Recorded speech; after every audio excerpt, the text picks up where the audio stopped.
My goldfish has been kidnapped, the woman wailed as she burst through the door of the Dewey, Ketchum, and How Detective Agency. Like a tornado of pink and smelly grandma perfume, she cleared a path across the office, sending chairs, important papers, and empty fruit snack wrappers flying around the room. Oh, my poor Goldie Woldy, my sweet, sparkly, and very expensive guppy pup. This sounded like a job for Dr. Ellison Dewey, Inspector Jack Ketchum, and their trusty furry sidekick, How, the crime-sniffing dog. Their motto, Dewey Ketchum and How. Tell us everything, Dr. Dewey said from behind his massive desk. He slid a sharpened No. 2 pencil out of his flat top. 3 more stuck out of his hair. Dewey had a tiny and ridiculous black mustache, without a whisker out of place. His suit and bow tie were spiffy and cookie crumbless. Words spurted from between the lady's bright pink lips, like she'd just discovered her mom had hidden peas in the tuna casserole. Although it's unlikely she'd actually eat fish. The woman sputtered. Her name, sniff, is Goldie. She's short, snort, and gold. Inspector Jack Ketchum stood next to Dr. Dewey, scratching his head under his plaid cap. He repeated the facts in between puffing on this great, curved pipe. The kind that blows bubbles because smoking is really bad for your lungs.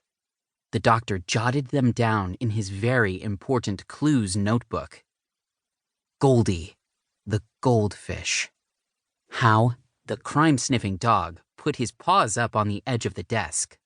His scruffy white, brown, and black fur and his detective hat made him look like the kind of dog you wouldn't want to mess with. He barked something that sounded like, "Why can't we ever be searching for lost hamburgers?" I dotted the end of the question mark with a fat period. This mystery story is awesome, I said, slapping closed our writing notebook. On the red cover, I'd crossed out Science, 5th grade, and added The Case of the Fish-Napped Goldfish, a Dewey, Ketchum, and How Mystery by Jack Finch and Ellison Henry. Copyright 1995. But is it Win the Young Authors Contest good? Ellison asked.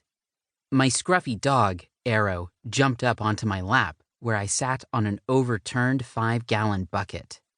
One slobbery vote for yes, I said. Confident our story was going to win the contest, I sucked down the last of my juice box with a noisy slurp and smashed the box against my forehead. Ellison and I had been meeting in the bomb shelter for the past week to brainstorm plots. The 1960s shelter in my next-door neighbor's yard is the official fort of the Tree Street Kids.